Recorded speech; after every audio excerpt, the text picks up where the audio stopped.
So, good evening and welcome, friends, to today's important discussion. This discussion is being organized by the Right to Food campaign and by the National Campaign for People's Right to Information. आप सबका आज बहुत बहुत स्वागत है आज इस चर्चा में। ये चर्चा राइट टू फूड कैंपेन और सूचना के अधिकार के जो राष्ट्रीय अभियान है उसके द्वारा आयोजित की गई है। और आज जो हम चर्चा करेंगे, हम दोनों हिंदी और अंग्रेजी दोनों में चर्चा करेंगे और साथ साथ आपको नजर भी आ रहा होगा स्क्रीन पे कि साइन लैंग्वेज पे भी चर्चा का ट्रांसलेशन चलते रहेगा। तो यदि कोई स्पीकर हिंदी में बोलेंगे तो उसका हम ब्रीफली अंग्रेजी में ट्रांसलेशन करेंगे, और यदि कोई अंग्रेजी में बोलेंगे तो हिंदी में ट्रांसलेशन करेंगे।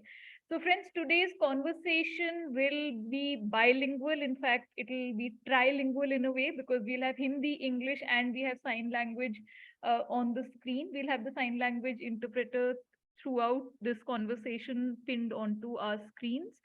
And if a speaker speaks in English, I'll provide a brief summary in Hindi and vice versa. So friends, today we are meeting at a very important juncture. We are seeing that increasingly, whenever there are surveys, there are reports that come out that perhaps show a picture which is of concern or which shows that that things are not going so well.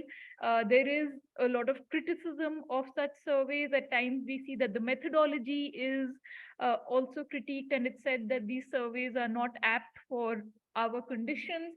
At the same time, we see that some of the data that we expect the government to collect, not only expect, but which the government is mandated to collect, it is not actually collecting and publishing.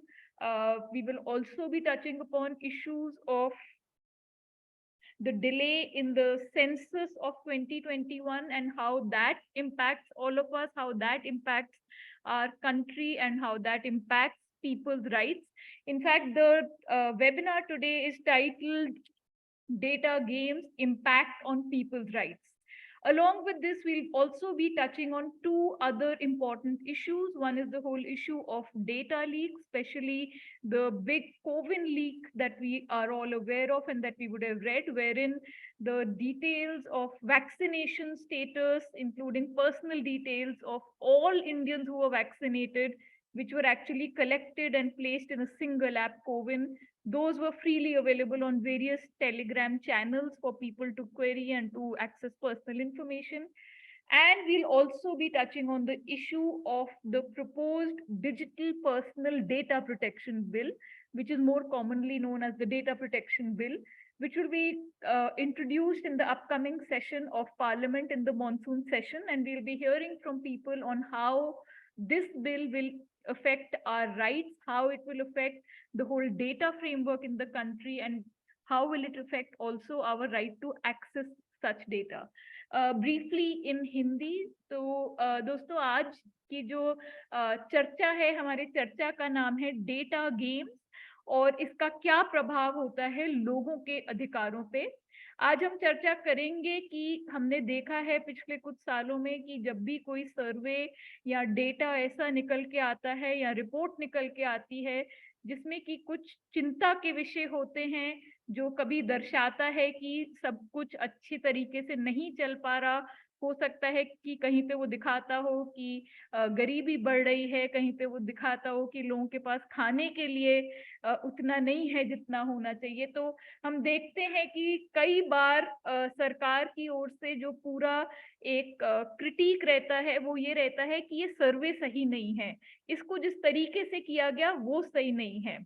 तो आज हम चर्चा यही करेंगे कि ये जो बार बार ये बोला जाता है और इन सर्विस के ऊपर जो टिप्पणी रखी जाती है उसके ऊपर चर्चा करेंगे। साथ ही चर्चा करेंगे कि जो सरकार को जो कुछ डेटा है अनिवार्य जो उनको एकत्रित करना होता है, चाहे वो हेल्थ से रिलेटेड हो, लोगों के पोषण से रिलेटेड हो, अन्य मुद्दों से रिलेटेड हो, डिसेबिलिटी राइट से रिलेटेड हो, उन सब के ऊपर इस समय क्या हो रहा है और उनको लेके क्या-क्या चिंताएं हैं लोगों की और जन संघर्षों की। साथ में हम ये भी बात करेंगे कि जो कुछ ऐसा डेटा है जैसे कि सेंसस, जो पिछले 100 सालों से कभी आज तक नहीं ऐसा हुआ कि हमारा डेकेडल सेंसस समय से नहीं हुआ, वो इस बार पहली बार हो रहा है कि हमारा सेंसस अभी तक 2021 का पब्लिश नहीं हुआ। तो उसका क्या प्रभाव पड़ रहा है लोगों की जिंदगियों पे, लोगों के अधिकारों पे। और साथ में हम ये भी चर्चा करेंगे कि जो अभी हाल ही में मॉनसून सेशन जो सत्र शुरू होगा संसद का, उसमें एक नया एक बिल पेश किया जाएगा जिसका अंग्रेजी में नाम है digital personal data protection bill, यानी कि डेटा संरक्षण बिल। तो हम उसके ऊपर भी चर्चा करेंगे कि क्या उसके मुख्य प्रावधान हैं और उसका क्या इम्पैक्ट होगा हम सबके ऊपर, उसका क्या खास करके प्रभाव होगा डेटा के पूरे रिजीम के ऊपर, और क्या उससे जो हमारा एक अधिकार है कि हम डेटा ले पाए सरकार से, उस पर क्या इम्पैक्ट होगा।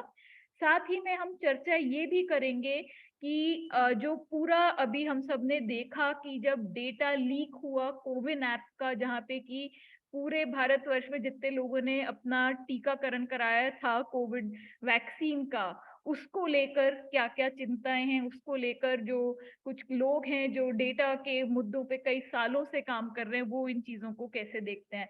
आज हमारे साथ बहुत ही वरिष्ठ साथी सब जुड़े हुए हैं जिन्होंने दशकों से काम करा है इन सब मुद्दों पे। सबसे पहले मैं बुलाना चाहूंगी डॉक्टर वंदना प्रसाद को। डॉक्टर वंदना प्रसाद फाउंडिंग मेंबर हैं जन स्वास्थ्य अभियान की, राइट टू फूड कैंपेन से भी जुड़ी हुई हैं और दशकों से काम कर रही हैं पब्लिक हेल्थ के मुद्दों पे, मेल न्यूट्रिशन के मुद्दों पे, चाइल्ड राइट्स के मुद्दों पे। और उनसे हम सुनना चाहेंगे कि अभी जो सरकार की ओर से जो खबर एक आई है कि जो अगला राउंड होगा नेशनल फैमिली हेल्थ सर्वे का, उसमें एनीमिया को लेकर सवाल हटा दिए गए हैं, तो आप उसको कैसे देखते हैं। उन्होंने बताया कि कुछ मेथडोलॉजी को लेके कुछ चिंताएं थी इसलिए उसको हटाया गया, तो क्या वो सही है।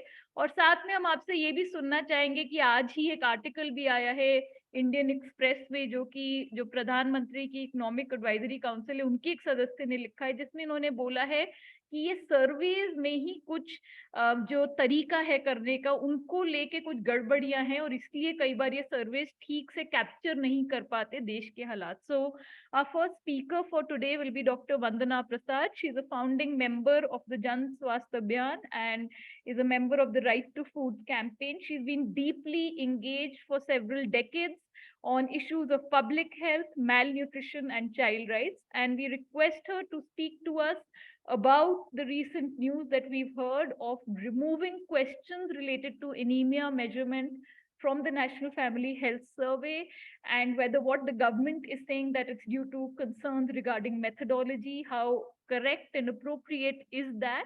And also we would like to hear from her that recently, in fact today itself, there's an article by a member of the Prime Minister's Advisory Council, Economic Council, sorry, raising certain concerns about the methodology of other survey instruments and saying that these perhaps are not appropriate and do not adequately capture things in India. So over to you, Dr. Vandana Prasad.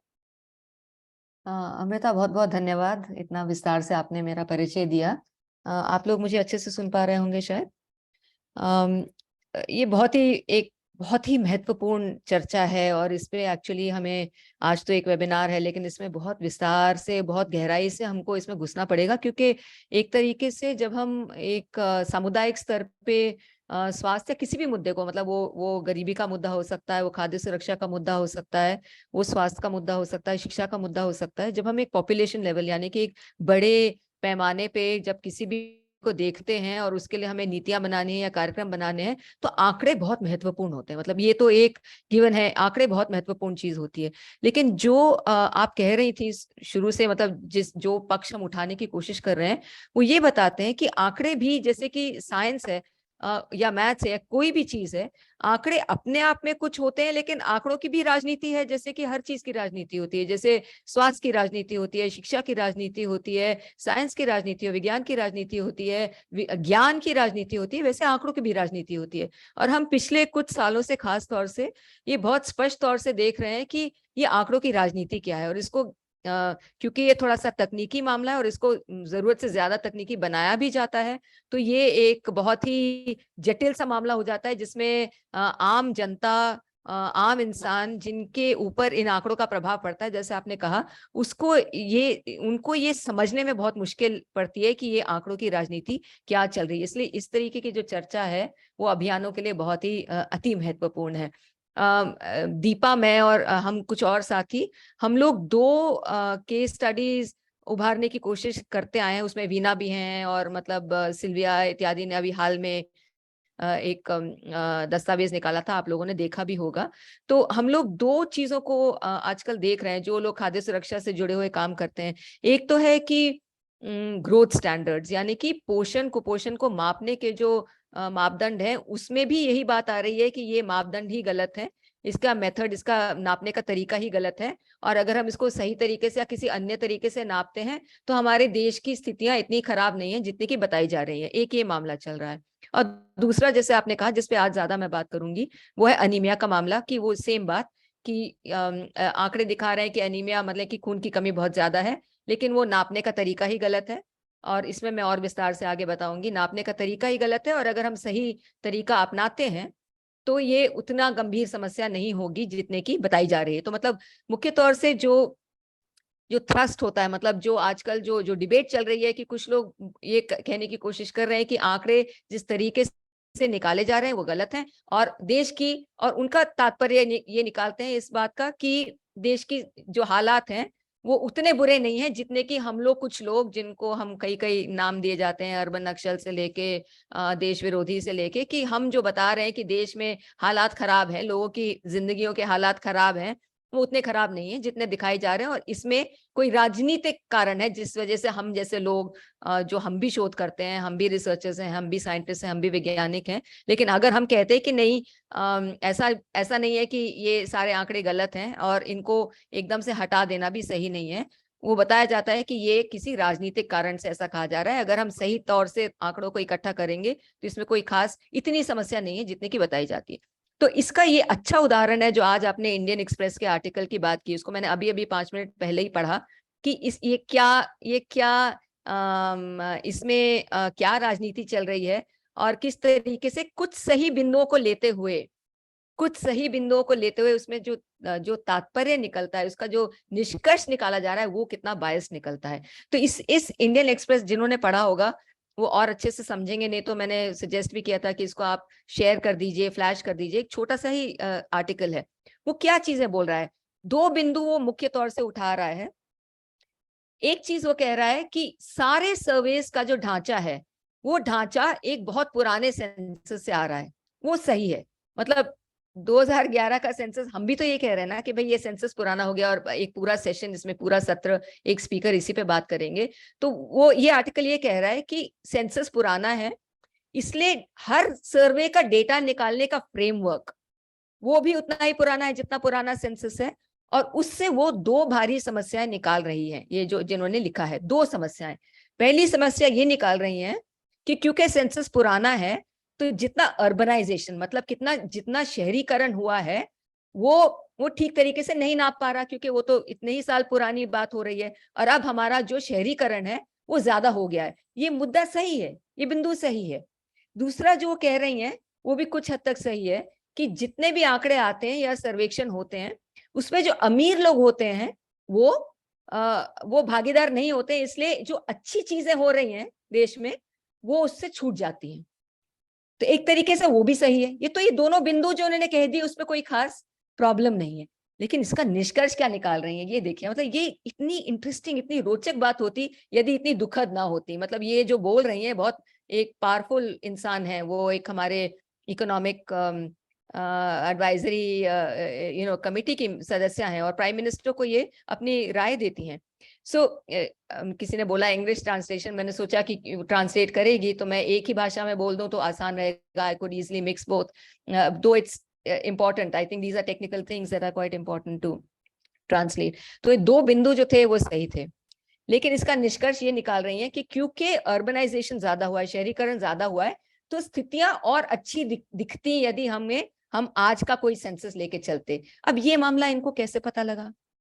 ये बात भी स्पष्ट है, ये स्पष्ट है कि जो शहरी गरीब है उसके हालात एक्चुअली रूरल या मतलब ग्रामीण गरीब से बदतर हैं।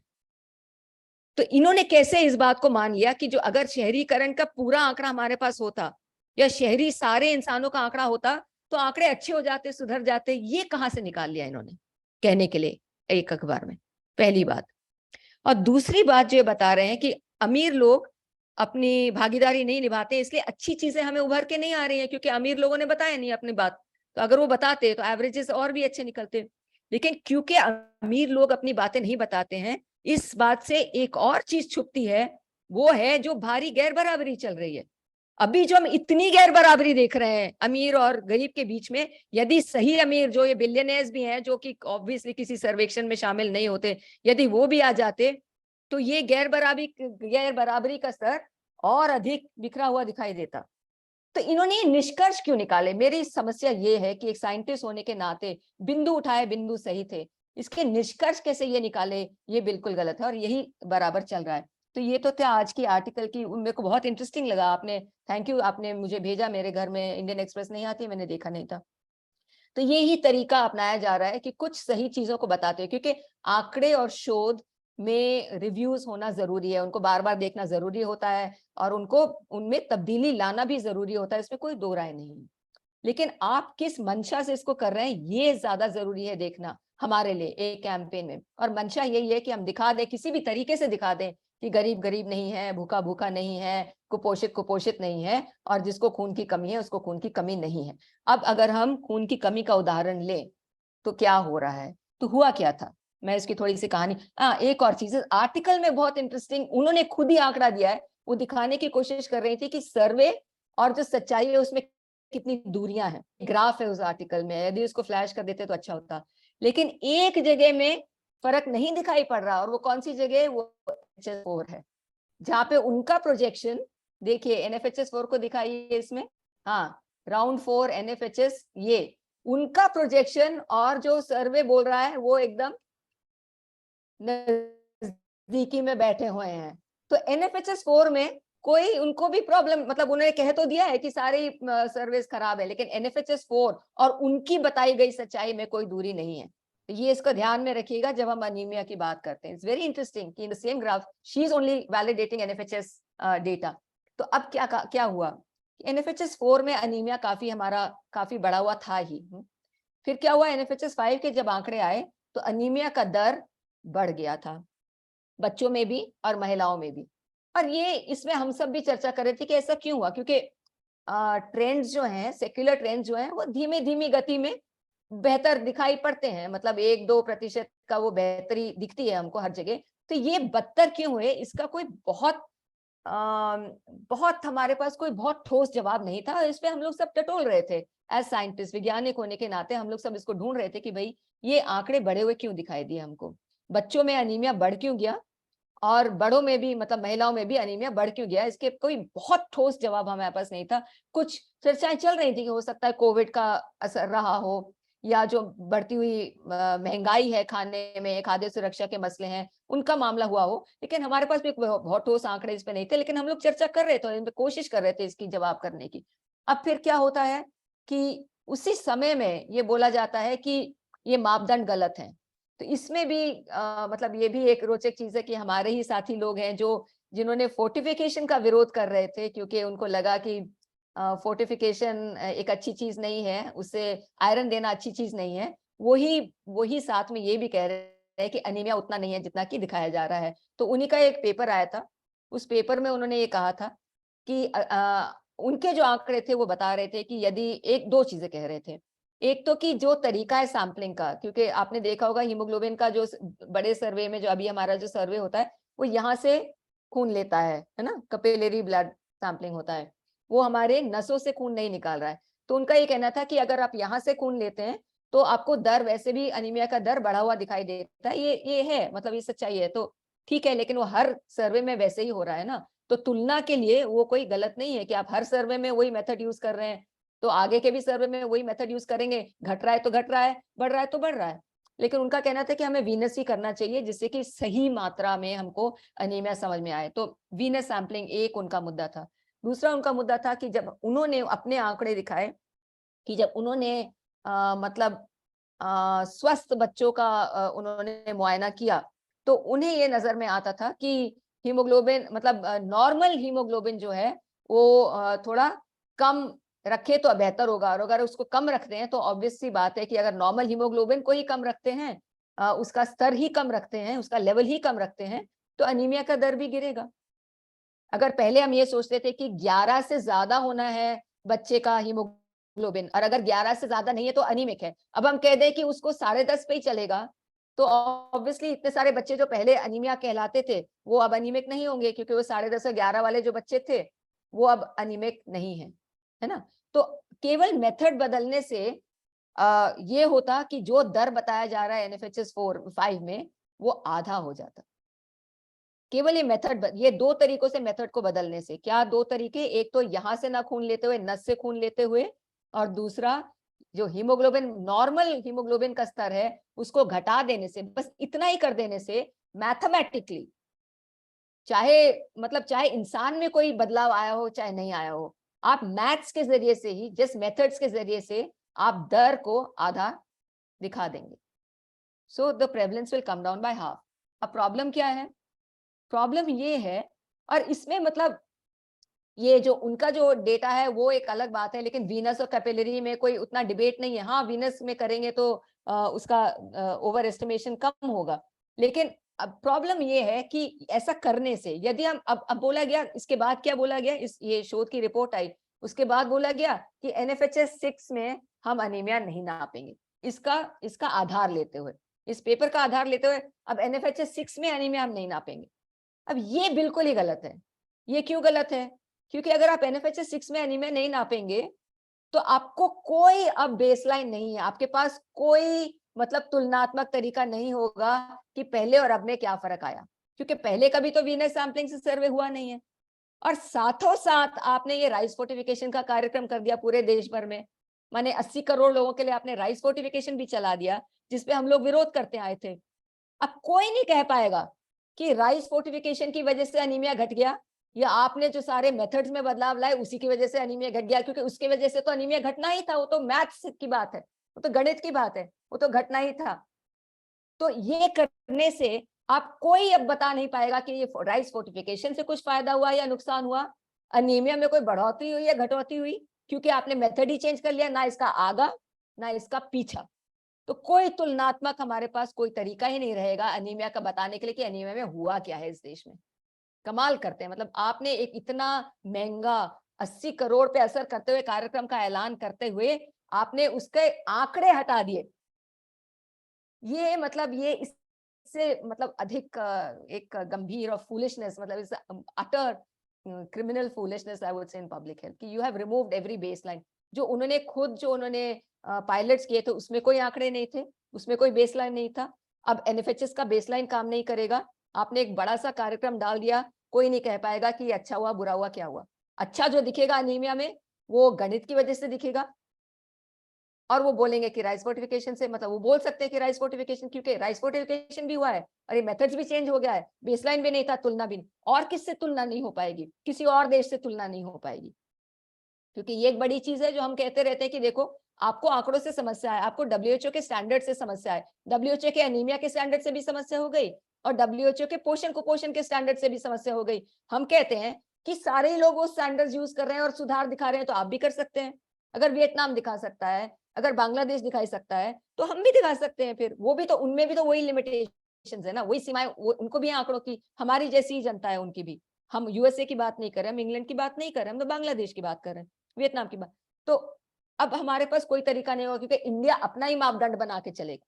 इंडिया को सब कुछ अपना करना है, उसको किसी और से कोई राय नहीं लेनी है, कुछ नहीं करना है। तो हमारे पास खुद का कोई तुलनात्मक कोई नहीं होगा स्तर, और हमारे पास किसी और देश से जो हमारे अगल बगल के जिसमें जनता एकदम सेम ही है, हमारी जनता, पाकिस्तान की जनता, बांग्लादेश की जनता, बर्मा की जनता, सब, हम किसी और से कोई तुलना नहीं कर पाएंगे। मतलब this is the most ridiculous situation that we are in with respect. जब अगर हम समझते हैं कि आंकड़े बहुत जरूरी चीज है पब्लिक हेल्थ के लिए, तो हमने हर पब्लिक हेल्थ का नियम तोड़ा है इस तरीके से कि हम NFHS आप कर देते, जो आपको नया सर्वे करना है वीनस उसको भी कर देते, और NFHS 6 को भी कर लेते, तो क्या क्या चला जाता था, क्या हानि हो जाती?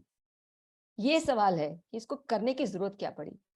इसमें भी हमें तो मतलब स्पष्ट तौर से लगता है कि इसमें बहुत भारी राजनीति और बायस है, और हम इस बात को लड़ रहे हैं।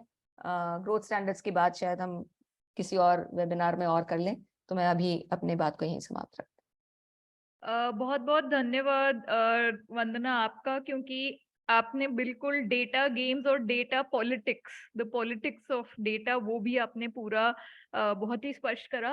आई do a brief English summary in case you feel I messed up some technical thing, just please jump in and correct it. So, Vandana has explained to us several issues around data related to malnutrition, public health, food security. And she said that if we look at it, what the government does is that if there is some survey or there are some results that are showing us, that are showing concerning trends or are showing some sector in a poor light, it puts out a very technical critique of the methodology, which often then prevents people from being able to engage with it, and they just take it at face value and say, oh, there must be some technical issues with the methodology, and therefore people are hesitant to then use or cite that survey. And in fact, it's very, very widespread when these kind of critiques come out. So they are actually published in every newspaper, that this is the problem with this survey, etc. She raised several concerns regarding the article published today by a member of the Prime Minister's Economic Advisory Council.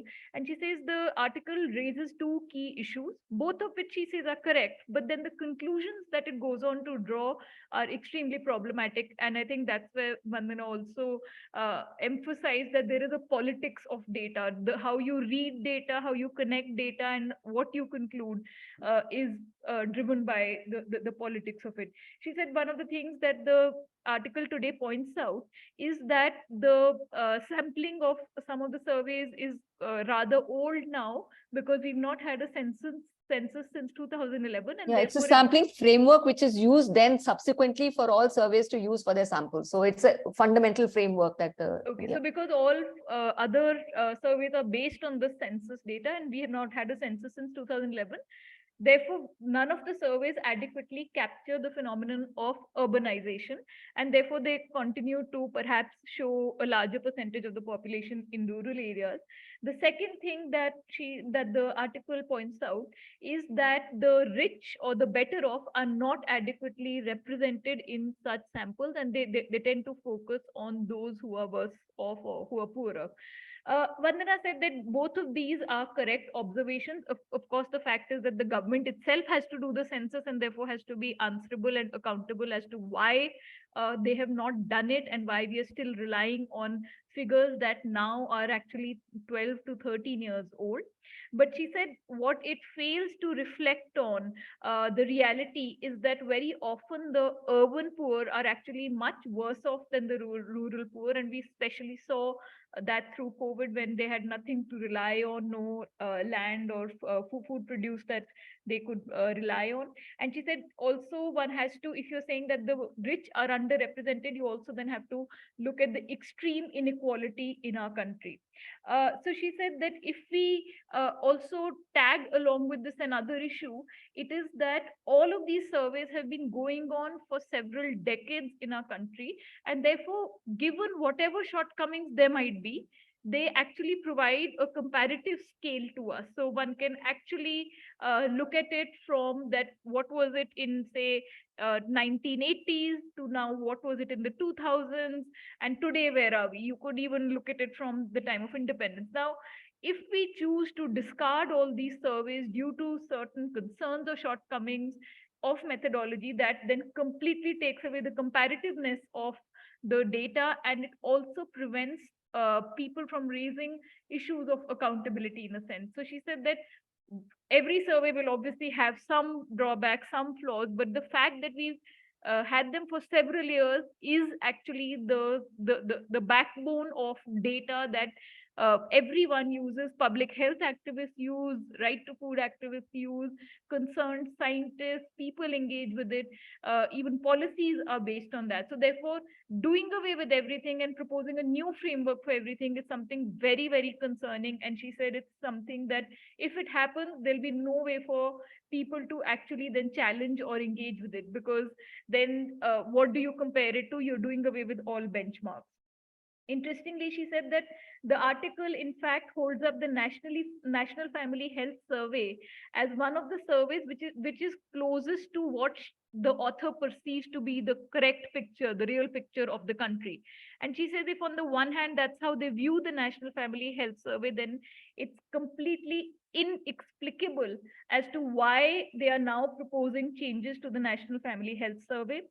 She explained to us that what is the exact nature of change that they're suggesting. So up till now, the anemia levels were measured based on a small puncture to the finger, and that is what would be measured. She says that it's correct, and in scientific circles there has been discussion on this, that if you were to measure the anemia based on taking blood from the vein, essentially using an injection and then measuring it, that would show lower level of anemia rather than a puncture wound to the finger. Uh, However, this is how anemia has been measured, and in fact, not just in our country, but in various other countries as well. And this is how we've been doing it for decades, and we have been actually slowly improving even on the measurements on anemia. So she said for suddenly this to become such a huge thing, and saying that no, this will show us in a poor light, this will give poor results, and therefore completely doing away with it is absolutely wrong, because now whatever results we'll get in NFHS round 6, there'll be nothing to compare it to, because if you're going to take a completely different way of measuring anemia, then what are you going to? Yeah, not NFHS 6, it'll be DABS and one single one-off survey. I mean, that's another, I didn't get into DABS, but that's another problem. There's no repeatability of any survey anymore. NFHS 6 will simply be silent on anemia. Yes. So, yeah. So yeah, right. So NFHS 6 has dropped the questions on anemia, and it will happen under a new survey, and we don't know how many times that survey will happen, etc. So she's saying the other thing that they're going on saying is that what's considered the normal range for anemia also perhaps need to be lowered to Indian standards. So she said that if you look at both of these things together, that on the one hand, now you will not measure anemia in a standardized survey, which we have been doing for several years, and not just us, but even neighboring countries who are in a similar socio-economic profile have been doing it. A, that doesn't give us any comparative data, and B, if you change the normal and lower it, even though this is a standard that's been adopted by us for several years and is globally acceptable, then obviously whatever it is that the government wishes to undertake, it will show that anemia has reduced due to these two methodological questions. So she's saying mathematically you can reduce anemia, but the results will not actually give you a picture of what's happening in the country at all, and nor will it be comparative across nations. And she said this is especially surprising given the fact that on the back of saying that there is such alarming levels of anemia, the government has introduced fortification of rice for all 80 crore ration card holders in the country. So there will be no way for us to measure that what is the impact of this scheme, because the only way for us to measure the impact of the scheme would have been if we'd had comparable data from previous NFHS rounds, and then we could have compared it to NFHS 6. But now that anemia questions have been dropped, there'll be nothing for us to look at it. And she believes and she anticipates, or that there is a worry that perhaps the new survey will just be used to showcase how great the fortification scheme has been. So thank you very much for that detailed analysis, Vandana, and also thank you for picking up the most recent aspect that we managed to actually get our hands on today itself. Now we'll move on to our next speaker. We are joined by two friends who are part of the disability movement in India. I would first like to invite Smita Sadasivan. She's a disability rights advocate. She's been doing a lot of work around the law also relating to right of people with disabilities. She has served on several advisory boards for state governments, and she's also served as an advisor on several groups, and also as part of the civil society engagement mechanism. So I invite Smita to please speak, and since we have two friends from the disability movement, I'd request both of you to please share your time of total of 10 to maximum 12 minutes. So, Smita, over to you. Smita, you need to unmute yourself. Hi, hope I'm audible. Yes. Okay. So thank you so much, Amrita. And as we all know, the National Family Health Survey is conducted by International Institute of Public Sciences and facilitated by the Ministry of Family Welfare, Health and Family Welfare, and it is carried out every 3 years. And it captures key data for tracking the SDG progress, and that is why in all the Niti Ayog's analysis also the NFHS data is used right now. And NFHS 5 had disability question for the first time, where the question was just like, does any family member have a disability, and what kind of a disability? Just 5 categories of disability, and then another other question. And then suddenly the NFHS 6 dropped the disability questions, and the reasons what the health ministry stated in their directory, in their OM, is that it is very minuscule data and it contradicts with other mainstream data, and there is an inability to analyze this data. And so we would be it would be better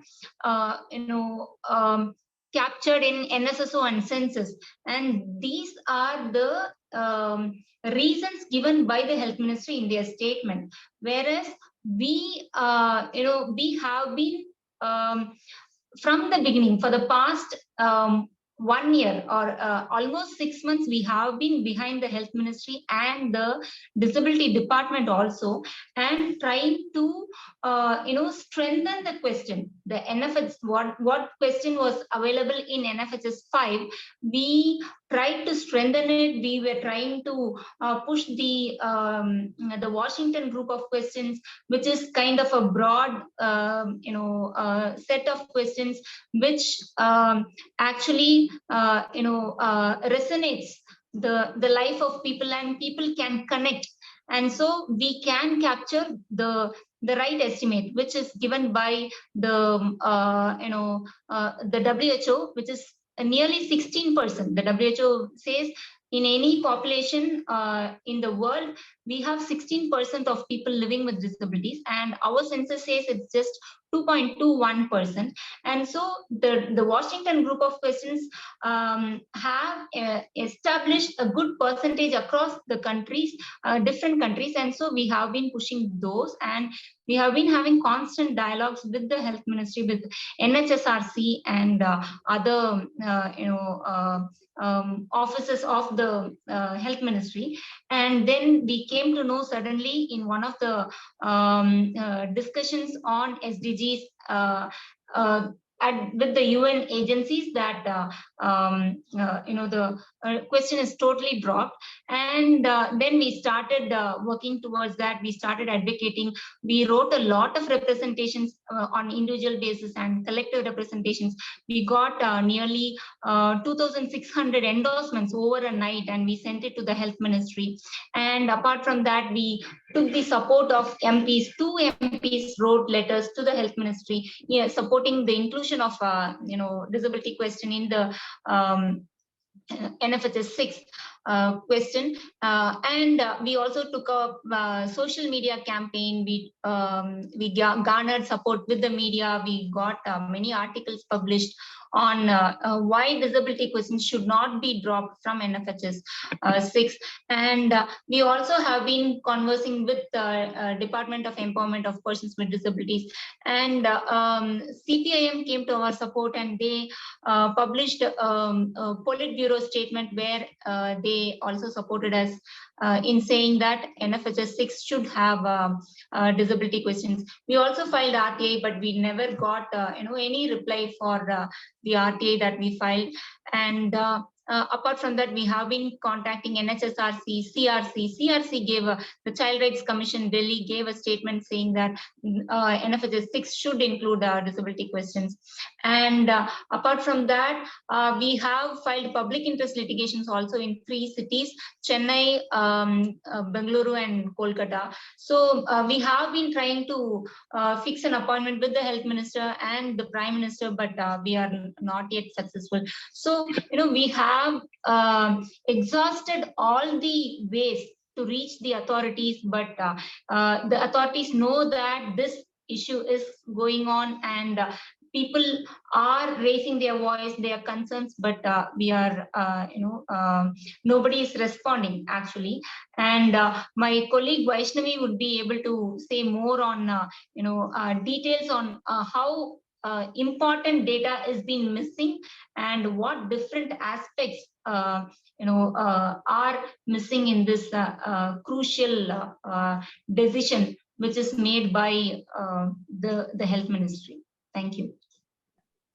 Right. Thank you very much, Smita. And since you've already tagged Vaishnavi, maybe what we'll do is that we'll also hear from Vaishnavi, and then I'll do a joint summary for both of you. So साथियों, हिंदी में जब वैष्णवी भी बात अपनी रख देंगी, तो स्मिता और वैष्णवी का साथ में दोनों का हिंदी का एक साथ में अनुवाद में कर दूंगी. So Vaishnavi, thank you for joining us.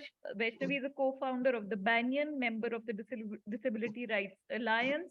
And like Smita said, she's been engaging a lot with issues of data and information around issues of disability. So over to you, Vaishnavi, on how do you view the dropping of these questions from NFHS 6, and why do you think that's happening?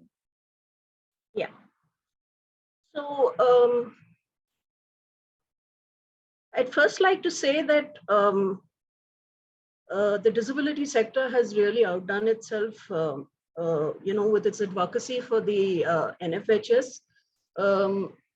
It's only thanks to interventions and sustained interventions from February that we have come this far, and that the country even found out that anemia had been dropped from the NFHS. It's only because we created a ruckus, and when I say we, there's a whole lot of people who've been working on this from February. I was drawn into it a little later, and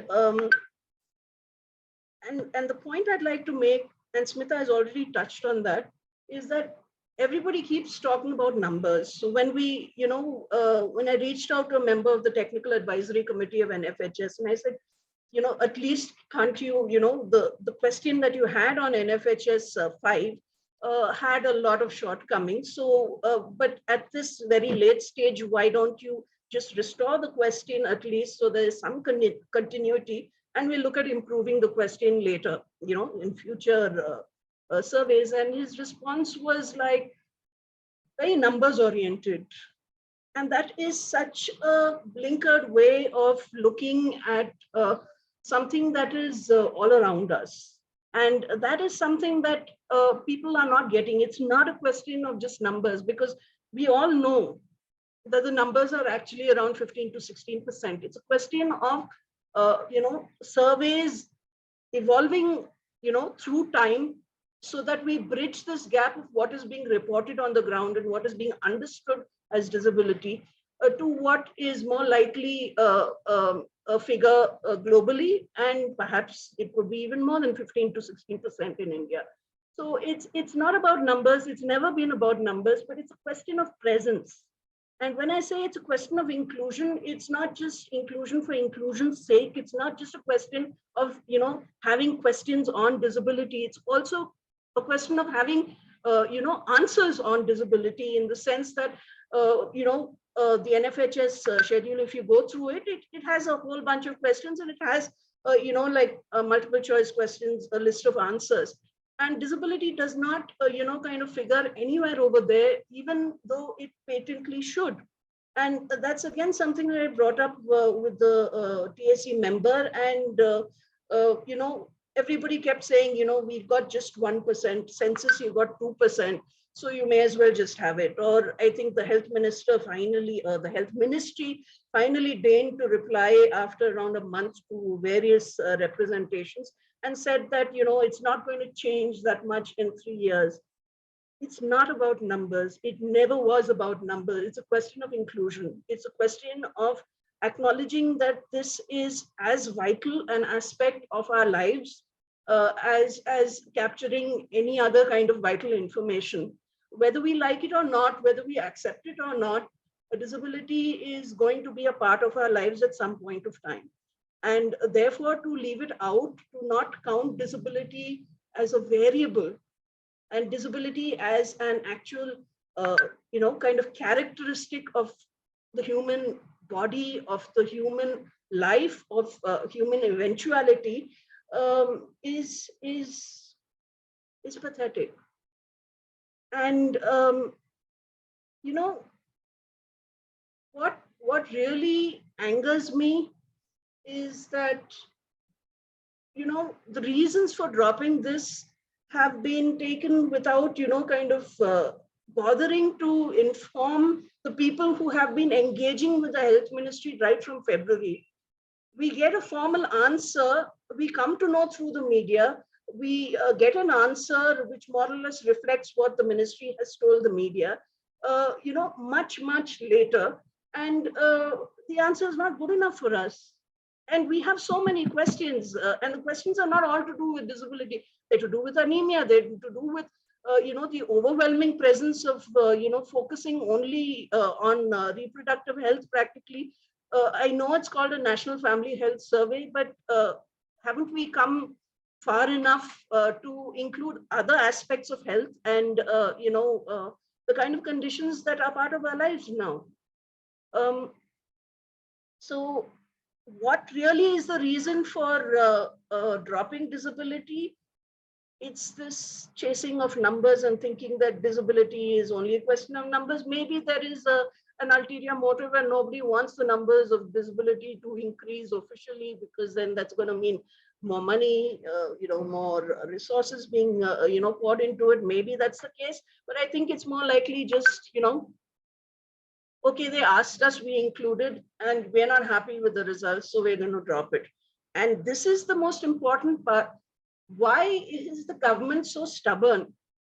What would it take for the government to restore the question on disability? Nothing. It's just a question. They could have finished this matter of, more than a month back, and they haven't.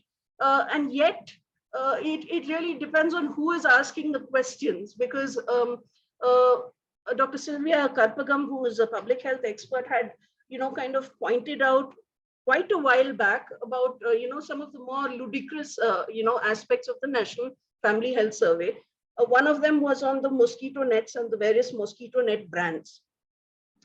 And she had a whole lot of other inputs, which also included, how long is the NFHS? How many questions are there? And, how people get tired, and, the chances of people finishing it properly and getting, kind of good quality data when you have such a long questionnaire, it kind of minimizes. And it was only when, the PM EAC members wrote about how ridiculous it is that, we are asking about mosquito brands, that alone has been dropped in NFHS 6. But the length of questions and various other aspects which have been brought out by Dr. Sylvia and a variety of other people on improving, and that's all we want. We just want to improve. And I don't know if the government doesn't want it, but we want the data. We have a right to that data. And that hasn't happened. So you still have, in this day and age, as though NFHS is stuck in a time warp, you still have something like 5 pages worth of questions on HIV. And it's not even, it's more like awareness questions on HIV. what is the point? I mean, are you giving people the answers? Are we going to be asking people, 15 years down the line, the same questions on HIV? Surely this should have been, kind of flagged. And why does it take only, a member of the PMEAC, for an input to be taken into consideration? And why is there no civil society representation in the TAC? Because it's very obvious from the way in which they have understood disability that they have understood it completely wrong. That's about all I can say. If they'd spoken to anybody with the slightest idea of lived experience or of working in the disability sector, they would not have done this. And the stubbornness is infuriating. I think that's about all I'd like to say on disability. Yeah, we've missed an opportunity to basically look at how disability intersects with a variety of other issues. And unfortunately, when that was pointed out, all everybody said was, why don't you, focus on the census, which we did. And the census question on disability is again not up to the mark. We have intervened earlier, even with the NSSO. And it's sad that, though the NSSO of 2018 dealt exclusively with disability, this NFHS 5 again had a question on disability. All of this happened after the Disability Act came into place, in which the understanding of disability, there was a sea change. And if you want to talk numbers, the numbers of disabilities rose from around 7 to 21 plus. And despite that, neither NFHS 5 nor the NSSO of 2018 include all the other aspects of disability and the newer disabilities. And in fact, NFHS 6 has dropped it. That's it. Thank you so much, Vaishnavi. And I think we hear the sort of frustration and the distress that both you and Smita have conveyed to us in terms of what a huge setback this is and how challenging things are. I'll do a brief translation in Hindi of both what Smita and Vaishnavi just spoke to us. So Smita ने हमें बताया कि जब इससे पिछला round हुआ था, ये नेशनल फैमिली हेल्थ सर्वे का जो 5वां राउंड हुआ था, उसमें बहुत ही बेसिक सवाल थे विकलांगता के सवालों को लेकर, और वो पहली बार था कि विकलांगता के ऊपर सवाल इंक्लूड करे गए थे एनएफएचएस में। उन्होंने बताया कि उनकी उम्मीद ये थी कि अब एनएफएचएस 6 में और ज्यादा सवाल रखे जाएंगे, जो एक विकलांगता की परिभाषा भी जो अब एक बढ़ गई है कानून के आने के बाद से, उसका भी एक समझ उस क्वेश्चनियर में आएगा। और पूरा कैंपेन और जितने भी ग्रुप्स और कलेक्टिव हैं वो सब कोशिश कर रहे थे कि आप केवल ये एक बेसिक सवाल मत पूछिए कि क्या आपके परिवार में कोई पर्सन है विद डिसेबिलिटीज, लेकिन उसका एक प्रॉपर एक फ्रेमवर्क बना के जो अलग अलग टाइप्स ऑफ डिसेबिलिटीज हैं जो कि रिकग्नाइज हैं अब कानून में, उन सबको आप डालिए जिससे कि एक एग्जॉस्टिव सर्वे हो पाए। लेकिन उन्होंने बताया कि उनको एक एसडीजी मीटिंग के दौरान पता चला कि ये सारे सवाल ही हटा दिए गए हैं एनएफएचएस 6 में, और ये सुनकर सभी लोग बहुत हैरान हुए कि जब जरूरत थी कि आप और ज्यादा डेटा कैप्चर करो, तो अब आप वो बोल रहे हो कि जो हम थोड़ा सा डेटा कैप्चर कर रहे थे हम वो भी कैप्चर नहीं करेंगे। जब साथियों की बात हुई सरकार से और उन्होंने कोशिश करी समझने के लिए कि आप ये सब क्यों हटा रहे हैं, तो सरकार का कहना ये था कि बेहतर ये है कि विकलांगता के सवाल हम बाकी और सर्वेज में ढूंढें, जैसे कि एनएसएसओ या सेंसस में, इसमें करने का कोई फायदा नहीं है। और दूसरा ये भी कहा गया कि विकलांगता के जो आंकड़े हैं वो बहुत कम है हमारे देश में, जैसे कि सेंसस के हिसाब से 2% ही है। लेकिन उन्होंने बताया कि अगर हम देखें जो WHO है, जो विश्व में जो स्वास्थ्य के ऊपर मापदंड भी अपने सामने रखते हैं, वो बताते हैं कि किसी भी जनसंख्या में करीबन 16% लोग होते हैं जिनको किसी ना किसी प्रकार की विकलांगता होती है, स्पेशली जब हम विकलांगता को उसके बड़े परिभाषा में समझें और ना केवल एक बहुत ही नैरो और छोटी भाषा में समझें। स्मिता ने हमें बताया कि पूरा कैंपेन मिलकर सरकार को कई चिट्ठियां लिखी, मंत्री को कई चिट्ठियां लिखी, एमपीज को चिट्ठियां लिखी, सारी राजनीतिक पार्टियों को चिट्ठियां लिखी, लेकिन कोई भी ठोस जवाब नहीं मिला सरकार से, मंत्री से, अलग अलग कमिटियों से, और केवल दो तीन विपक्षी एमपीज ने और पार्टियों ने अपना सपोर्ट इनको भेजा कि हाँ हम मानते हैं कि ये सवाल हटने नहीं चाहिए। साथ ही में कई जो चाइल्ड राइट्स बॉडीज है, जो बच्चों के संरक्षण के लिए जो बॉडी बनाई है, जैसे दिल्ली वाली जो बॉडी है, उन्होंने भी बोला कि आप ये सवाल मत हटाइए, क्योंकि इन सवालों के बगैर पॉलिसी आगे कैसे तय होगी, फंड्स आगे कैसे तय होंगे। उनके साथ वैष्णवी ने भी अपनी बात जोड़ी। उन्होंने बताया कि केवल क्योंकि पूरा कैंपेन लगा हुआ था, ये सवाल उठा रहा था सरकार के सामने कि आपने ये सब हटा क्यों दिए, डिसेबिलिटी पे सवाल, उसी के चलते पता चला कि एनीमिया के भी सवाल हट गए हैं, वरना ये खबर भी सामने सही तरीके से नहीं आ रही थी। तो उन्होंने बोला कि जब ये पता चला कि ये एनएफएचएस 6 के में से पूरा सेक्शन ही हटा दिया गया है, तो उन्होंने बहुत कोशिश की पूरे कैंपेन ने कि चलिए कम से कम एक बेसिक क्वेश्चन तो पूछ लीजिए, आप उसको नहीं भी इम्प्रूव करना चाहते तो बेसिक जो पिछले जो सर्वे सवाल पूछा था वो तो पूछ लीजिए, लेकिन उस पे भी सरकार नहीं मानी।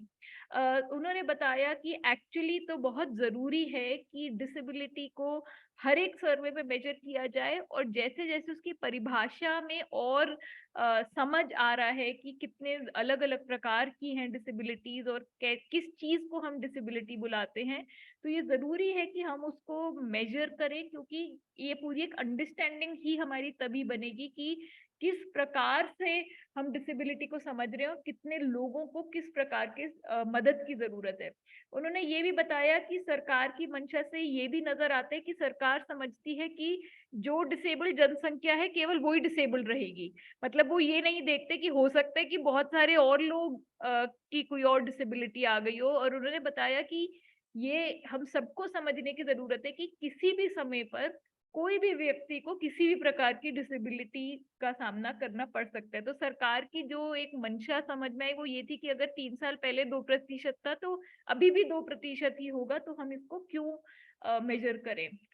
उन्होंने साथ में अपनी बातों में ये भी जोड़ा कि जितने इन सब लोगों ने मिलके अपने चिट्ठियां भेजी, रिप्रेजेंटेशन भेजी, मीडिया में आर्टिकल लिखे, उनमें से किसी में भी एक भी ऐसा जवाब नहीं मिल पाया उनको सरकार से जिसको कि बोला जाए कि हाँ ये कोई सेटिस्फैक्टरी रिप्लाई है, या ये कोई एटलीस्ट डिटेल्ड में तो हमें कुछ समझ आया कि भाई ये क्यों इसको हटा रहे हैं। तो वो बोल रही है कि अब तो हम केवल मतलब हम ही सोचना पड़ रहा है कि भाई क्यों हटा रहे हैं, ये हमें ही कुछ एस्टिमेट लगाना पड़ रहा है।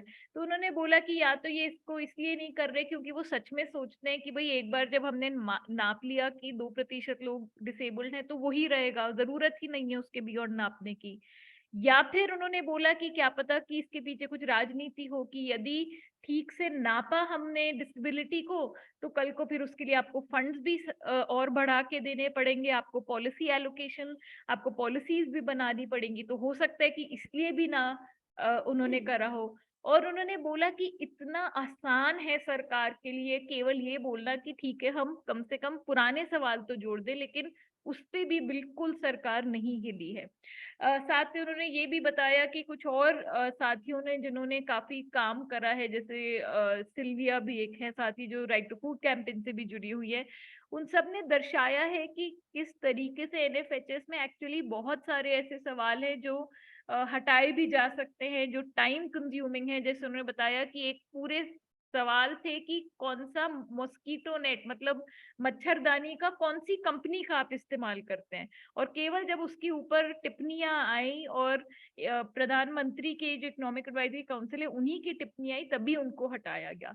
तो उन्होंने बोला कि ये जो सरकार अड़ गई है इसको लेके बहुत चिंता है लोगों में, और लोगों में कुछ गुस्सा भी है कि आप क्यों नहीं मान रहे, आप क्यों नहीं ये चीज मेजर करना चाह रहे।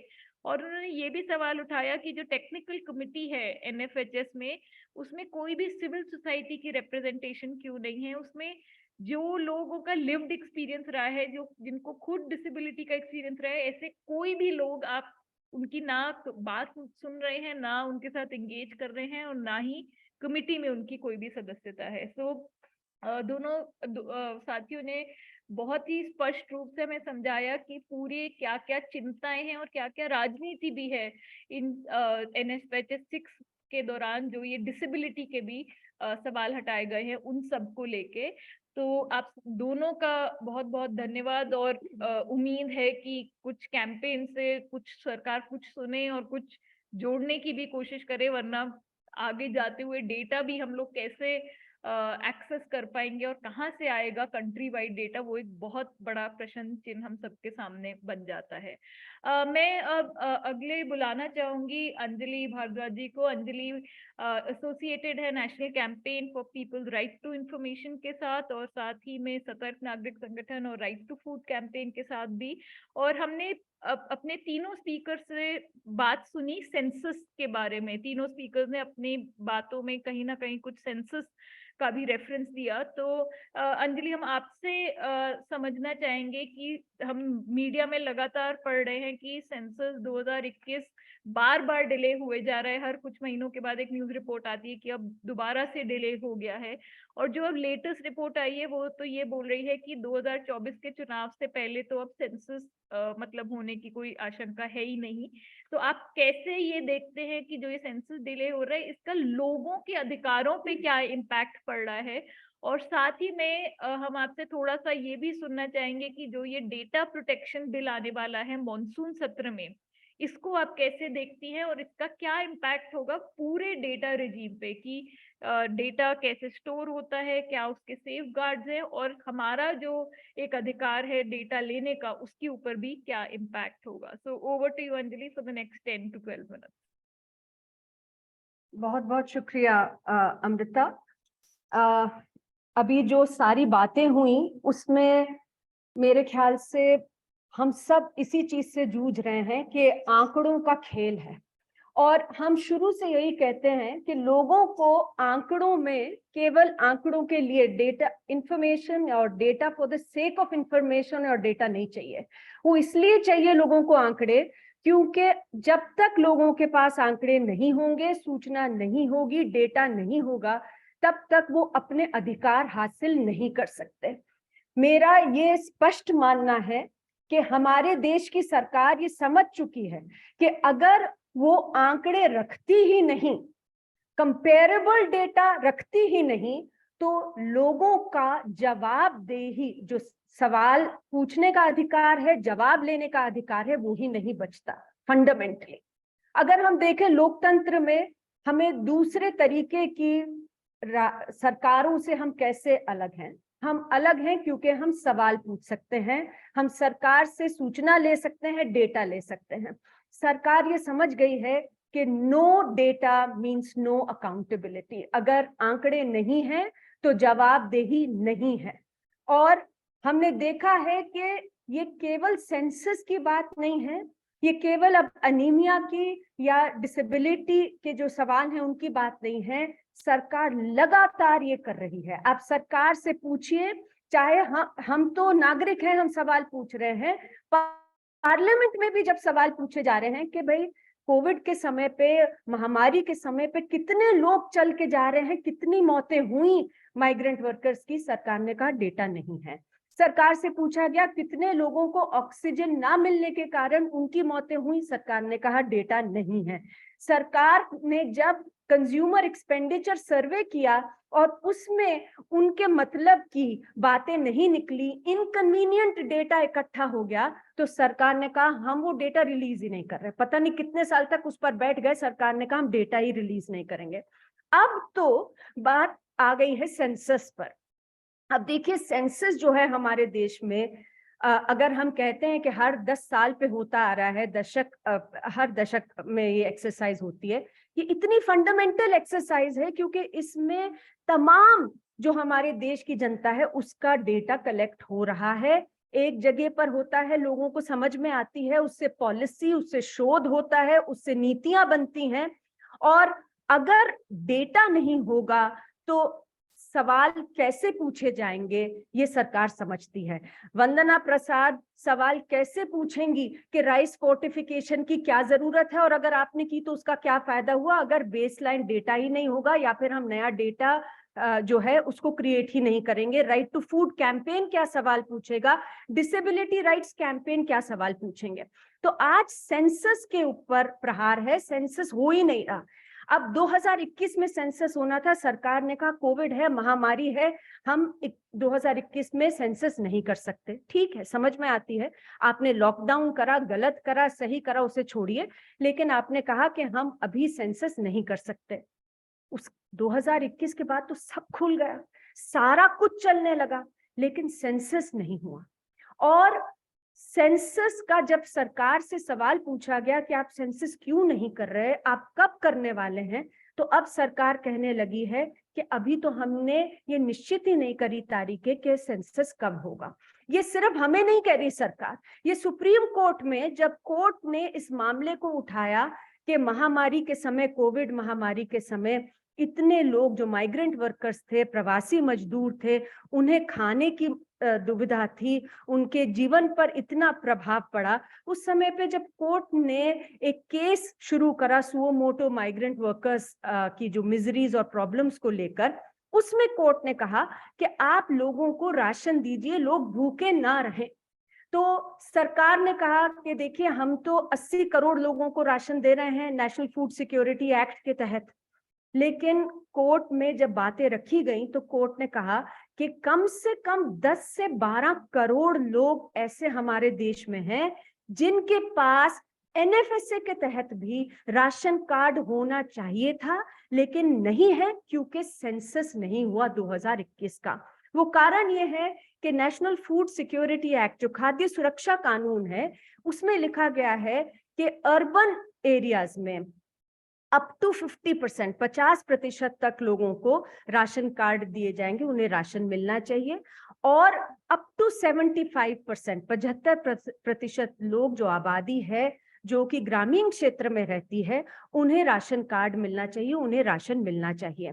अब ये आंकड़े कैसे तय होंगे कि 75% का मतलब कितने लोग और 50% का मतलब कितने लोग, वो तो सेंसस के बेसिस पर होंगे। तो अभी तक जो 80 करोड़ लोगों को राशन मिलता है वो 2011 के सेंसस पे मिलता है। 2021 तक, 2011 से 2021 तक देश में आबादी बढ़ी है और इसलिए कम से कम 10 से 12 करोड़ लोग ऐसे हैं जिन्हें राशन मिलना चाहिए था। अगर 75% और 50% लोगों को रूरल एरियाज में और अर्बन एरियाज में राशन कार्ड मिलते तो सुप्रीम कोर्ट ने सरकार से कहा कि आप इन लोगों को राशन दीजिए, आप सेंसस क्यों नहीं कर रहे, क्या है आपका आइडिया, आप कब करेंगे सेंसस। तो सरकार ने एफिडेविट में लिख के दे दिया कि देखिए सेंसस हो नहीं पाया 2021 में और अभी हमारा कोई इरादा नहीं है, कोई डेट नहीं है हमारे पास जब हम सेंसस शुरू करेंगे।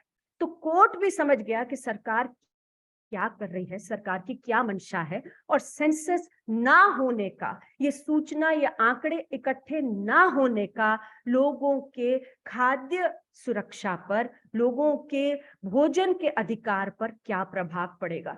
तो कोर्ट ने कहा कि देखिए आप तुरंत पॉपुलेशन प्रोजेक्शंस, जो आंकड़े प्रोजेक्ट किए गए हैं उनका इस्तेमाल कर लीजिए, आप छोड़िए सेंसस को, आप पॉपुलेशन प्रोजेक्शन तो आपके ही फिगर्स हैं, सरकार के ही फिगर्स हैं, आप उनको इस्तेमाल करिए। और ये 10-12 करोड़ लोग हैं जो वंचित हैं आज, जिन्हें जरूरत है राशन कार्ड की और राशन की, उन्हें राशन दीजिए, ये कोर्ट ने आदेश दिया। सरकार ने वो आदेश माना नहीं, कोर्ट के पास वापस वो बात गई, सरकार ने बल्कि ये कहा कि देखिए आप जानते नहीं हैं पिछले 8 साल में हमने इतना बढ़िया काम किया है कि हमारे देश में जो रियल एवरेज इनकम है, लोगों की जो आय है, जो एवरेज आय है, वो 33% बढ़ गई है। तो अब आप ये समझिए कि किस तरीके से देश में महंगाई बढ़ रही है, देश में अनएम्प्लॉयमेंट बढ़ रही है, रोजगार नहीं है लोगों के पास, किस तरह से गरीबी का सामना, भूख का सामना लोगों को करना पड़ रहा है। लेकिन जो बात कही भी गई पहले कि कैसे हमारे देश में असमानता भी बढ़ रही है। कुछ चंद परिवार हैं, कुछ चंद ऐसे लोग हैं जिनकी जो इनकम है, जो वेल्थ है, वो दिन दुगनी रात चौगुनी हुई है पिछले 8 साल में। तो अब अगर आप सबको कहेंगे कि हम एवरेज ले लेंगे तो कुछ लोगों की इतनी बढ़ गई और बाकी करोड़ों लोगों की घट गई इनकम। लेकिन आंकड़ा जो है, आप कह रहे हैं कि एवरेज इनकम तो बढ़ गई, तो इसलिए लोगों को भूख ही नहीं है। फिर अब इसका कौन पुष्टिकरण करेगा? ये आंकड़े भी हम कैसे निगेट करेंगे जब तक हमारे पास सरकारी आंकड़े नहीं होंगे और हमें मालूम नहीं होगा कि क्या हो रहा है। दूसरी चीज, सरकार को फाइनली कहना पड़ा सुप्रीम कोर्ट को कि आपने ई श्रम पोर्टल चालू किया, उसमें आपने जो लोग असंगठित क्षेत्र में काम करते हैं उनका आंकड़ा जमा किया है, उसमें सब लोगों को राशन कार्ड दे दीजिए। सरकार उस पर भी बोल पड़ी, हमें नहीं पता उस आंकड़े में कितने लोग हैं जिनके पास राशन कार्ड नहीं है। वो झूठ भी सामने आ गया, क्योंकि जब सुप्रीम कोर्ट ने दबाव बनाया तो समझ में आ गई कि सरकार के पास वो आंकड़े थे। तो सरकार को खुद कहना पड़ा कि हाँ, हमारे पास ये समझ में आई है कि ऐसे कम से कम 8 करोड़ लोग रजिस्टर्ड हैं जिनके पास राशन कार्ड नहीं है। पर मैं यहाँ पे ये भी एक बात कहना चाहूंगी कि सरकार हर तरीके के आंकड़ों के खेल कर रही है। ये नहीं है कि केवल आंकड़े जुटा नहीं रही, कई ऐसी जगहें हैं जहां पर सरकार को कोई संकोच नहीं है आंकड़े जमा करने पर, और ऐसी जगहें जहां पर लोग कह रहे हैं कि आप ये मत करिए। आप इसका उदाहरण देखिए, आधार किस तरीके से सरकार ने जी जान लगा दी, इतनी ज्यादा उसके प्रॉब्लम्स को उजागर किया गया कि आप मत करिए, आधार का डेटाबेस इस तरीके का मत बनाइए। पर सरकार रुकी नहीं और सरकार ने इतना बड़ा डेटाबेस बनाया जिसके लीक की भी बात, और कोविन का डेटाबेस, उसके लीक की बात भी करेंगे प्रसन्ना मेरे बाद, तो मैं उसमें नहीं जाऊंगी। लेकिन आज अगर आप देखें तो ये सरकार दोनों तरफ से अपने मतलब की बात करने की कोशिश कर रही है। जब अमृता ने कहा कि मैं डेटा प्रोटेक्शन कानून, जो कि डेटा संरक्षण कानून है, उसकी बात करूं, तो मैं उसे इसी श्रृंखला में देखती हूं, क्योंकि ये सरकार, जब सरकार सूचना हमसे इकट्ठा करना चाहती है अपने मतलब के लिए और अपने ही लोगों को, जो इंडस्ट्री है उसको देना भी चाहती है वो सूचना, तब सरकार कहती है कि लोगों का कोई निजता का अधिकार नहीं है। आधार के केस में सुप्रीम कोर्ट ने, सरकार ने कहा कि people do not have a fundamental right to privacy in our country, लोगों की निजता का अधिकार नहीं है। लेकिन आप सरकार से एसेट्स पूछ लीजिए, जो पब्लिक सर्वेंट्स हैं उनके, आप सरकार से ये पूछ लीजिए कि हमारा जो पैसा लेकर बैंकों से जो तमाम लोग भाग गए हैं, नॉन परफॉर्मिंग एसेट्स आप जिनको कहते हैं, वो लोग जो लोन्स लेकर वापस नहीं कर रहे, इतने तमाम अरबों खरबों के लोन ले लिए, वो उनके नाम हमें बता दीजिए। सरकार कहती नहीं नहीं, ये तो निजता पे उनकी प्रभाव पड़ जाएगा। तो सरकार जो है, आज हम साफ रूप से देख पा रहे हैं कि ये सरकार जब उसका मन होता है ये सूचना जुटाना बंद कर देती है, आंकड़े जुटाना बंद कर देती है। जब मन होता है तो सूचना जुटाती है, आंकड़े जुटाती है अपने मतलब के, और जब मन होता है तो कहती है कि आपकी निजता के कारण हम आपको सूचना नहीं देंगे, लोगों की निजता के कारण, और जब मन करता है तो निजता को भूल जाती है। अब ये जो डेटा संरक्षण का कानून सरकार ला रही है, इसमें हमें समझना होगा कि ये किस तरीके से हमारे आंकड़े लेने का, सरकार से सरकारी आंकड़े लेने का, सूचना लेने के अधिकार को पर प्रहार है।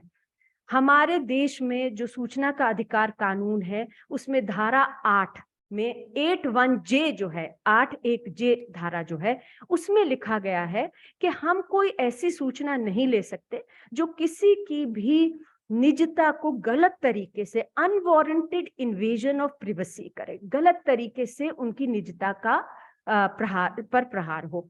हम ऐसी सूचना नहीं ले सकते जिसका किसी भी सार्वजनिक इंटरेस्ट से लेना देना नहीं हो।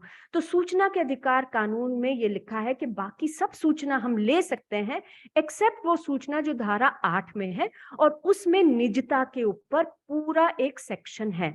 लेकिन अब सरकार क्या कर रही है? सरकार कह रही है कि कोई भी ऐसी सूचना जो किसी इंसान से जुड़ी है, पर्सनल इंफॉर्मेशन है, उसे हम नहीं ले पाएंगे जब ये डेटा संरक्षण कानून आ जाएगा। अब आप समझिए कि इसका क्या मतलब होता है। इसका मतलब है मेरा नाम, मैं कहाँ रहती हूँ, मैं सरकार से क्या क्या स्कीम में, पॉलिसी में, कानून में मैं क्या अधिकार लेती हूँ, ये सारी सूचना जो है वो मेरे से संबंधित है, मेरी पर्सनल इंफॉर्मेशन है, डेटा है।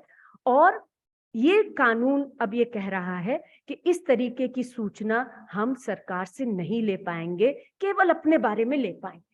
आज आप देखिए सूचना के अधिकार कानून का इस्तेमाल कैसे हो रहा है। हमारे देश में ऐसे तमाम लोग जो राशन जिनको नहीं मिल पाता क्योंकि भ्रष्टाचार है, उनके अधिकार उनको नहीं मिल पाते, पेंशन नहीं मिल पाती, चाहे वो डिसेबिलिटी पेंशन हो, चाहे ओल्ड एज पेंशन हो, चाहे ईडब्ल्यूएस का मामला हो, स्कॉलरशिप का मामला हो, वो सब कैसे भ्रष्टाचार से लड़ते हैं। वो लिस्टें निकलवाते हैं कि बताइए आप किनको ये अधिकार दे रहे हैं, हम देखेंगे, हम सोशल ऑडिट करेंगे, हम भ्रष्टाचार को रोकेंगे। ये सरकार अब कह रही है कि इस तरीके का तमाम डेटा, सूचना हम लोग सूचना के अधिकार कानून में नहीं ले सकते। सूचना के अधिकार कानून को संशोधित कर रहा है ये बिल, और फाइनली ये बिल कह रहा है कि सरकार तय करेगी कि किसको माफ किया जाएगा डेटा प्रोटेक्शन कानून से और किसको अलाउ किया जाएगा, और जो कमीशन बनाएगी वो भी सरकार ही बनाएगी, और उस कमीशन को पावर देगी 500 करोड़ रुपए की पेनल्टी लगाने का ऐसे तमाम लोगों पे जो सर्वे करके लोगों की कुछ भी पर्सनल इंफॉर्मेशन इकट्ठी करते हैं, सोशल ऑडिट करते हैं, पब्लिक ऑडिट करते हैं। तो हमें ये समझना है कि अगर डेटा प्रोटेक्शन बिल जिस तरीके का मसौदा सरकार ने पहले लागू किया था आता है अब और पास होता है, तो लोगों के आंकड़े जुटाने की शक्ति जो हमें चाहिए अपने लोकतांत्रिक अधिकारों को लेने के लिए, अपने अलग अलग अधिकारों को लेने के लिए, वो पूरी तरह से संकुचित हो जाएगी। बहुत बहुत शुक्रिया। Thank you Amrita, I am sorry if I overshot.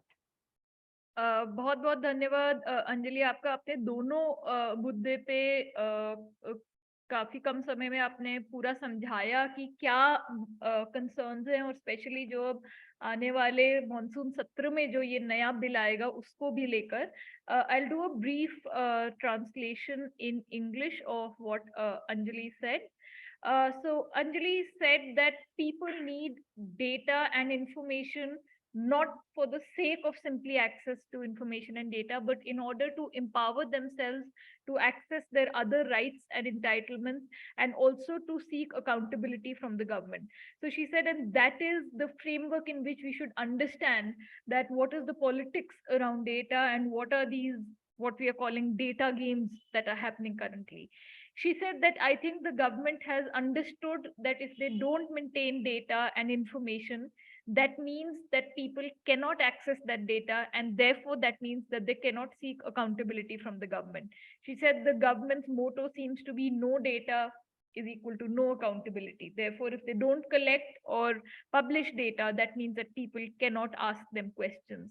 And she said it's not just citizens to whom the government is saying we don't have data. Even in parliament, we have seen how the government on very many important things, whether it was the number of people who died due to lack of oxygen during COVID, or number of migrant workers who died while walking back due to the lockdowns, on all of these things, the government keeps saying we don't have data.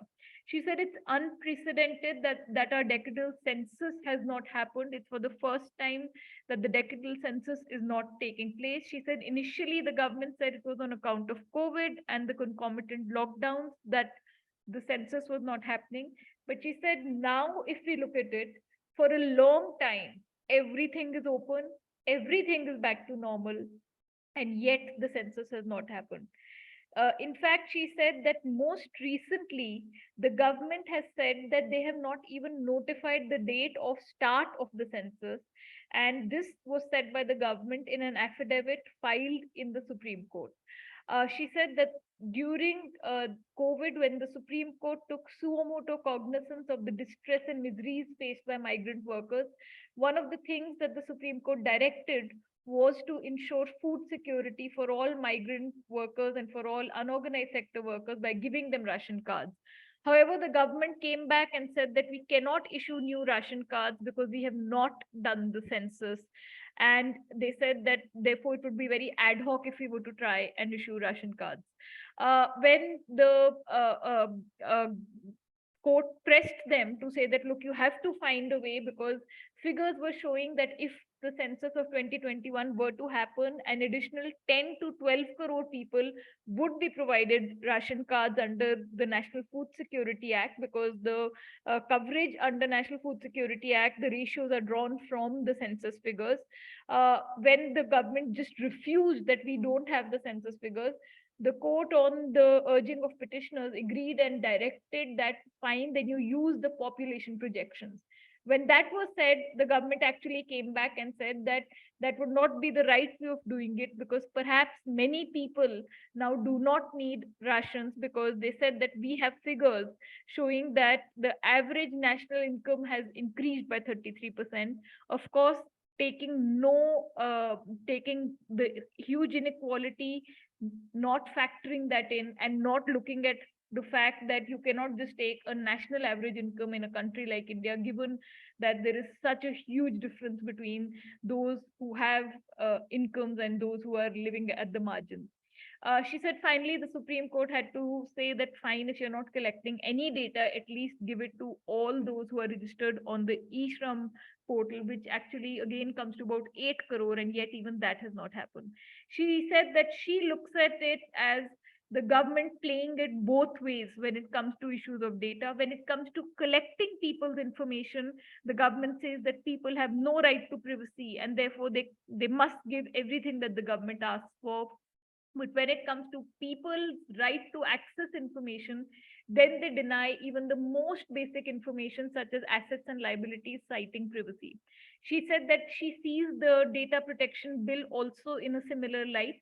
She said the Right to Information Act already protects privacy, but now the government is trying to amend even the Right to Information Act through the Data Protection Bill by saying that all personal information will be exempt from disclosure.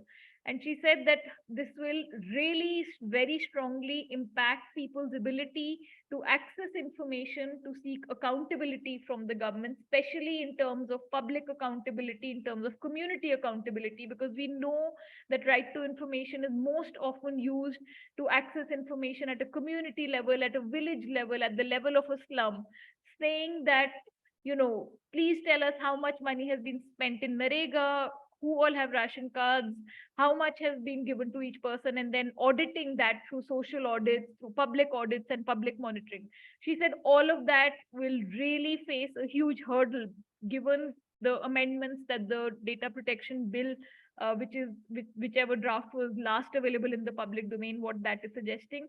She also said that it's very concerning to note that the government has kept for itself the power to exempt whichever government agency it wants from the application of the Data Protection Bill, which means that none of the safeguards may be applicable to government agencies.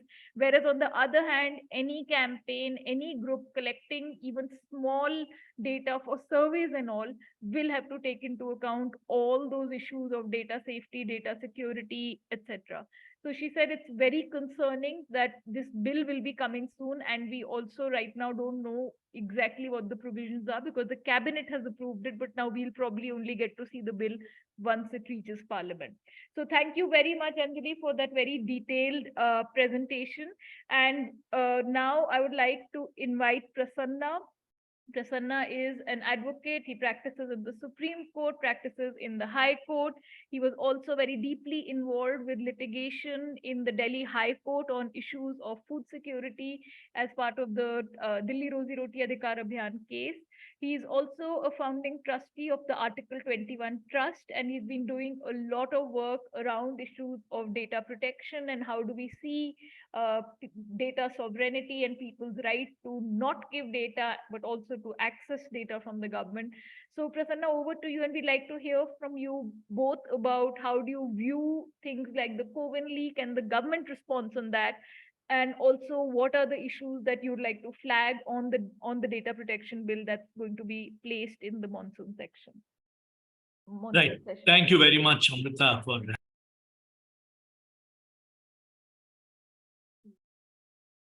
Thank you very much, Amrita, for having me here.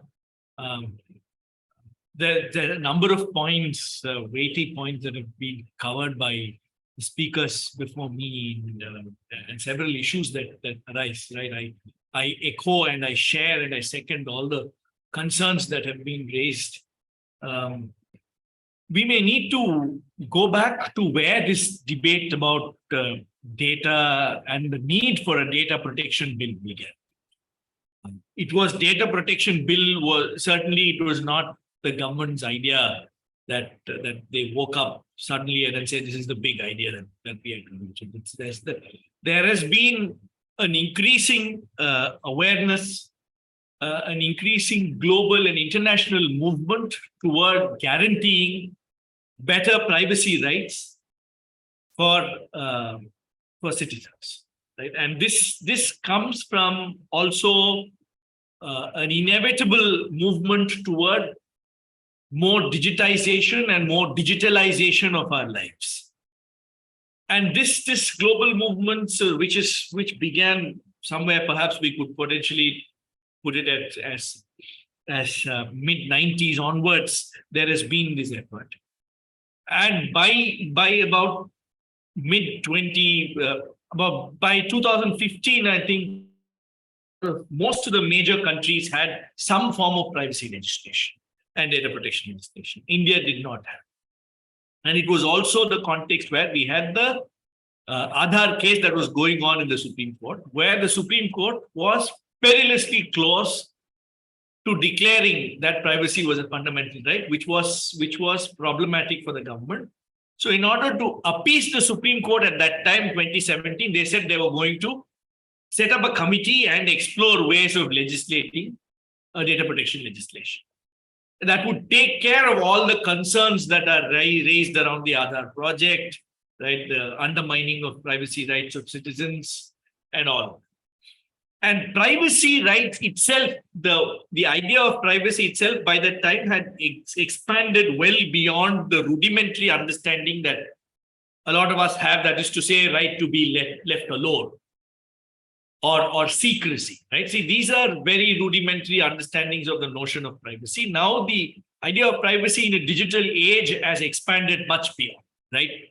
All rights over data, all the issues that I have that arise around data governance are now understood as privacy rights. So therefore, for example, if there is a right against automated processing, in fact, GDPR, the global data protection, the general data protection regulation, this has Article 22, which specifically talks about the right against automation, where if there are valuable rights of yours that are being affected by a decision of a state authority to automate something, you have a right to say, don't do it, because I have these vulnerabilities, and earlier automation attempts have caused this trouble to me, and you can justify it and say that this right against automation. So these all of other sort of related ancillary rights are now understood to animate the content of the right to privacy itself. In many ways, the idea of transparency of governance, where the idea that we need the government to share a lot of its data, right? The idea of open government, particularly in terms of digital assets that it holds, digital information that it holds. So that also comes under privacy rights, which is why we've been saying, a lot of us have been saying from day one that there is no conflict between privacy and transparency.